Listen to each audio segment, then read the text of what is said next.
Synapse Daily, The Screaming Sun, Project Pluto. Chapter 1, The Architect of Doomsday. Welcome to Synapse Daily. Imagine a world held by fear. The year is 1957.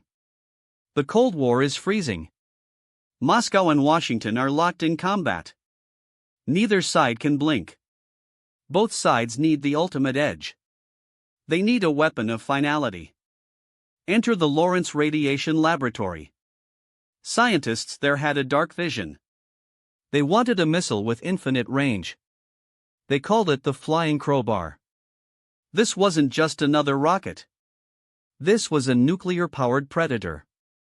It would stay airborne for weeks. It would wait for the command. Who would design such a monster? His name was Ted Merkle. Merkle was a brilliant physicist. He was also a man of extremes. He believed in peace through absolute power. He saw the atom as a tool. He saw the sky as a battlefield. Merkle didn't want a simple bomb. He wanted a self-sustaining nightmare. He wanted a missile that never slept. It would circle the Earth like a moon. It would wait for the end. Why did we build this? Was it survival or madness? Could humanity survive its own creations? These questions haunted the halls of power. But the project moved forward. The budget was signed. The machines began to hum. Project Pluto was born. It was the most ambitious project ever. It was also the most terrifying. Chapter 2, The Heart of the Beast, Tory-IIC. Let's look inside the machine. The heart was a nuclear reactor. We call it the Tory-IIC. Most reactors sit in concrete bunkers. They are cooled by giant towers. They are shielded by lead. Project Pluto threw that away. The Tory-IIC was a bare core. It had no shielding at all. Weight was the enemy of flight. Lead was too heavy for Mach 3. So, they left the radiation exposed. It was a flying sun in steel. The reactor was a ceramic masterpiece. It used over 500,000 fuel elements. These were small, hexagonal ceramic tubes. They were made of beryllium oxide. Why ceramic? Because the heat was unimaginable. Metal would melt like wax. Ceramic could survive the white-hot fire. The assembly was a jigsaw of death. Each tube held enriched uranium. The core was 4 feet wide. It was 5 feet long. It looked like a giant honeycomb. But instead of honey, it held fire. This fire was meant to last. How do you control a flying reactor? How do you stop it from melting? This was the engineering challenge of 1960. One mistake meant a nuclear meltdown. One crack meant a radioactive explosion. The engineers lived on the edge. They worked with invisible killers every day. They were building a sun in a tube. And they were nearly finished. Chapter 3, The Physics of Vengeance. How does a nuclear ramjet work? It is deceptively simple.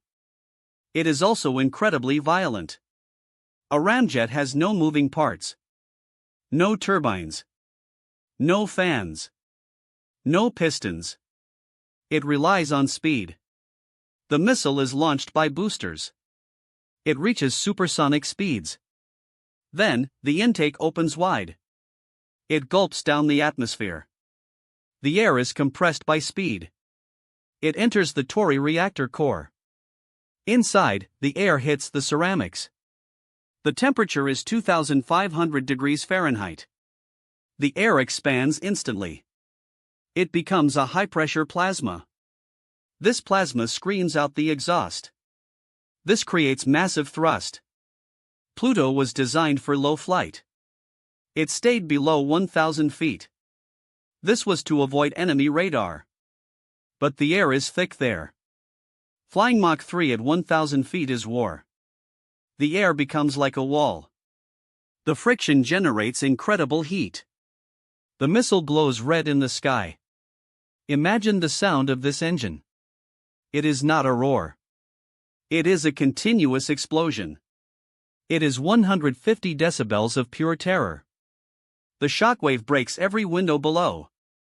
It collapses the lungs of animals. It levels trees in its path. Could any structure withstand this vibration? The missile was made of hastelloy. It was a special nickel alloy. It was built to endure the torture. It was a machine of pure physics. It was a machine of pure destruction.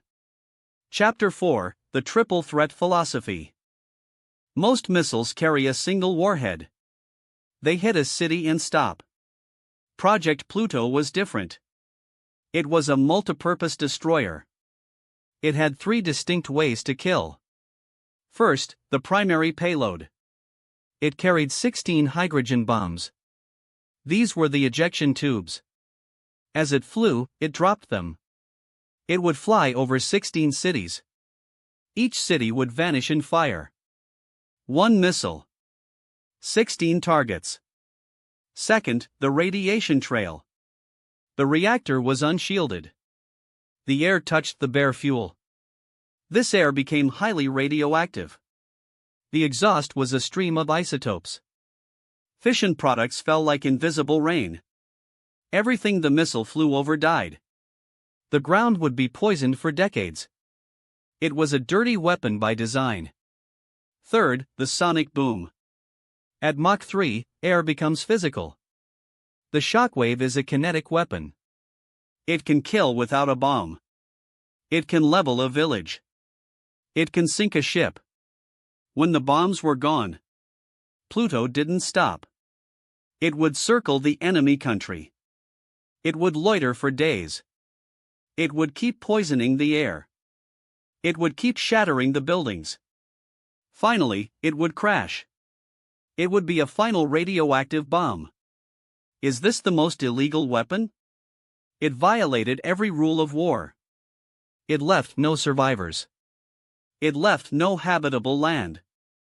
It was the ultimate area denial. It was the end of the world.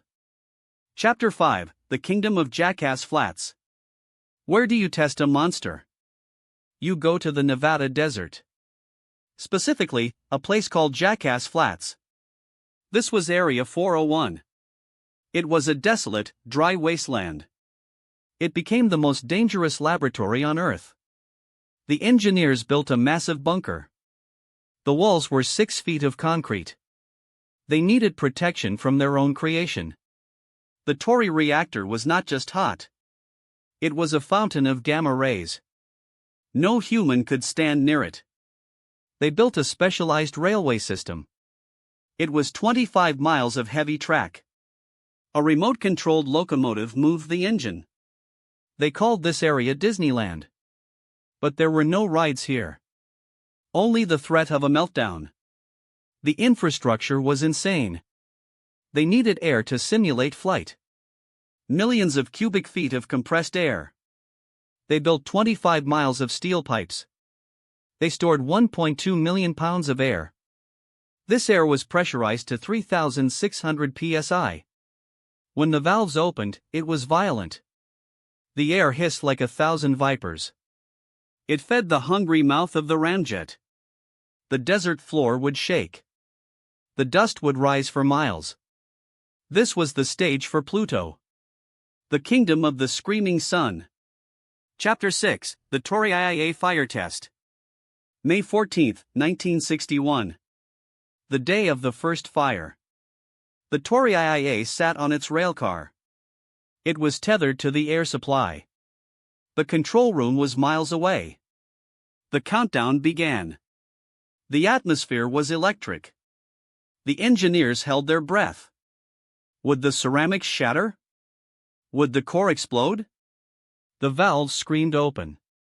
A wall of compressed air hit the core. The nuclear chain reaction surged. The reactor went critical in seconds. The heat jumped to thousands of degrees. The air expanded with a deafening roar. An invisible jet of fire shot out. It was a successful ignition. For 45 seconds, it was the loudest thing. Sensors in the desert spiked. The exhaust was a corridor of radiation. The ground beneath the nozzle turned to glass. It worked. The flying Crowbar had a pulse. The test proved the heat was manageable. The beryllium oxide held its shape. It did not crumble under the pressure. The physicists cheered in their bunkers. They had tamed a nuclear furnace. But they had also created a ghost. A ghost that would haunt the desert. Chapter 7: The Logistics of a Ghost. How do you maintain a radioactive missile? This was a logistical nightmare. Once the Tory-IIC turned on, it stayed hot. Not just thermally hot. Radioactively hot. The missile was now a permanent hazard. You couldn't just walk up with a wrench. Maintenance required massive robotic arms. These were operated from behind lead glass. Every bolt turned was a high-stakes gamble. They built a hot disassembly facility. It was a giant concrete cathedral. Robots would strip the engine apart. They would check the fuel elements. They would look for cracks in the ceramic. The locomotive that moved Pluto was shielded. The driver sat behind inches of lead. Even then, exposure was a constant fear. The air around the engine was ionized. It glowed with a faint blue light. Where do you put the waste? Every test left behind hot components. The desert became a graveyard of steel. Radioactive scrap was buried in deep pits. The cost of one flight was astronomical. The cleanup was even more expensive. This was the price of the ultimate weapon. Chapter 8: LeMay's Hammer vs. the Scientists. The military loved the idea. General Curtis LeMay wanted this weapon. He wanted a missile that didn't need luck. He wanted a missile that couldn't be stopped. But the scientists were divided. Some saw it as a technical triumph. Others saw it as a moral vacuum. It was a weapon with no off switch. Once launched, it was a global disaster. The Air Force called it the SLAM. The Supersonic Low Altitude Missile. They envisioned a fleet of them. Hundreds of nuclear dragons in the sky. It was the ultimate big stick. Critics in the Pentagon were worried. Would this trigger a Soviet equivalent? Imagine the Earth's atmosphere filled with these. Constant Mach 3 shockwaves. Constant radioactive rain. The debate was fierce behind closed doors. Is a weapon useful if it destroys everything? If there is no world left to save? The doomsday machine was no longer fiction. It was sitting on a railcar in Nevada. The hammer was ready. But who would swing it? Chapter 9: The Impossible Navigation. Flying Mach 3 is easy in space. It is hard at 1,000 feet. The air is thick and heavy. It acts like a liquid wall. The turbulence is bone-shaking. Pluto needed a brain to survive this. It used a system called TERCM. Terrain contour matching. It had no GPS. It had no pilot. It used a radar altimeter. It would look at the ground. It compared the hills to internal maps. It was a primitive form of machine vision. It had to react in milliseconds. A tiny mistake meant a mountain crash. The vibration was the real enemy. The engine's roar shook the airframes. Rivets would pop like popcorn. The electronics had to be ruggedized. They used vacuum tubes instead of transistors. Why? Because radiation kills transistors instantly. The missile was a vibrating, glowing, screaming spear. It followed the curves of the Earth. It hid in the radar clutter. No SAM missile could catch it. No jet could intercept it. It was a ghost in the machine. A ghost traveling at 2,000 miles per hour. Chapter 10: The Geopolitical Suicide Pact. There was a deeper fear in Washington. It wasn't just about the radiation. It was about the provocation factor. If we built it, they would too. Imagine Soviet Plutos over the Atlantic. Dozens of nuclear ramjets circling our coast. Unstoppable. Unshielded. Screaming. It was a tactical nightmare for everyone. The missile was a use-it-or-lose-it weapon. It had no stealth mode. Its sound was a 200-mile warning. It forced the enemy to fire everything. It removed the chance for diplomacy. Our allies were also terrified. Imagine a Pluto flying to Moscow. It would pass over West Germany. It would pass over Poland. It would irradiate our friends first. The shockwave would shatter European cities. The fallout would poison NATO crops. It was a friendly fire disaster. No one wanted this over their heads. The Pentagon started to see the flaw. It was too effective at destruction. It was too messy for real war. It was a weapon of pure spite. A suicide pact for the Northern Hemisphere. Chapter 11, The Peak, Tory-IIC Success. 1964 marked the final, greatest test. They called it the Tory-IIC. This was the full-scale flight version. It was the absolute peak of the project. The reactor was a masterpiece of physics. It generated 513 megawatts of power. That is enough to power a city. All packed into a missile's belly. The test took place in the desert. The airflow was massive. The core reached full white-hot power. It ran for 5 grueling minutes. The engine roared with biblical force. It stayed stable under extreme heat. The ceramics did not crack or melt.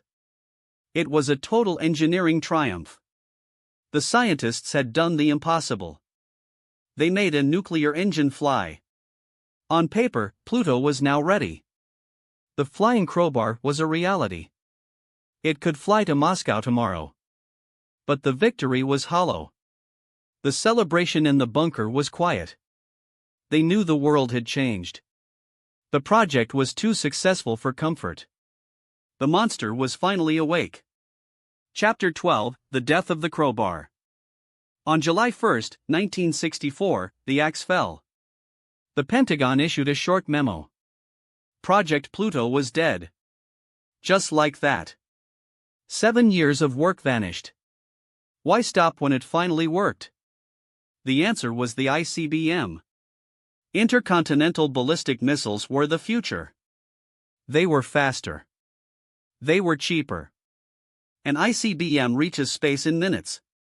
It hits a target in 30. It doesn't poison the entire atmosphere. It is cleaner in a strategic sense. Pluto was a relic of 1950s thinking. It was too slow for the 1960s. Radar had improved. Satellite tracking was beginning. The low-altitude advantage was shrinking. There was also the parking problem. Where do you land a radioactive ramjet? You can't put it in a hangar. You can't drop it in a lake. The project cost $260 million. In 1960 money, that was billions. The hardware was sent to scrap. The fuel was buried in the desert. The screaming sun went dark forever. Chapter 13, The Silent Graveyard. Today, Jackass Flats is quiet. The massive concrete bunkers still stand. They are hollow shells of ambition. The radiation has mostly decayed. But the legend of Pluto remains. It is a ghost story for engineers. It represents the Old West of science. A time before safety was king. The Tory reactors are long gone. They sit in lead-line disposal pits. They are cold, dark, and forgotten. The flying Crowbar never saw a sky. But look at modern hypersonic weapons. Look at the new Russian Burevestnik missile. The spirit of Pluto is back. The nuclear ramjet is being reborn. Have we learned our lesson? Or are we building the sun again?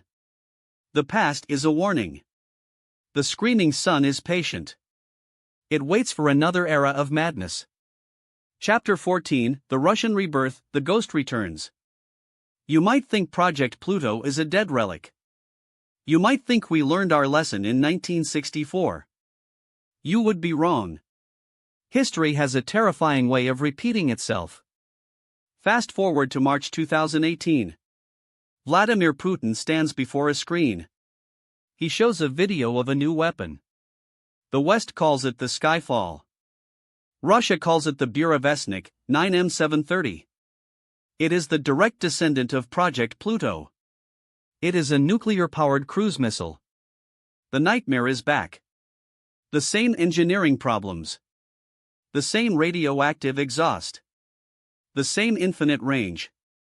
Why would anyone build this again? The answer is modern missile defense. Today's shields can stop ICBMs in space. But a low-flying, nuclear-powered missile? It can dodge every radar. It can circle the Earth to find a gap. It makes the trillion-dollar defense systems of the West useless. In August 2019, something went wrong at Nyanoxa. An explosion occurred during a recovery mission. 5 scientists died. Radiation levels spiked in nearby cities. Many believe it was a Burevestnik test gone wrong. Is Russia repeating the madness of Jackass Flats? Are we entering a new era of unshielded weapons? The shadow of Pluto is stretching across the 21st century.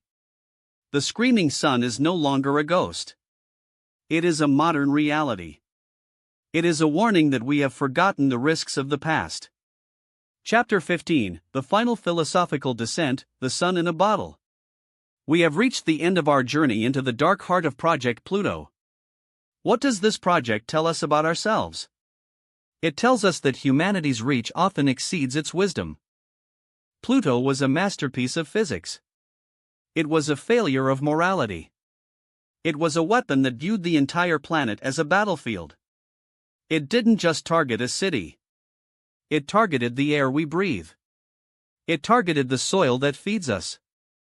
We tried to put the sun in a bottle. We tried to give it wings.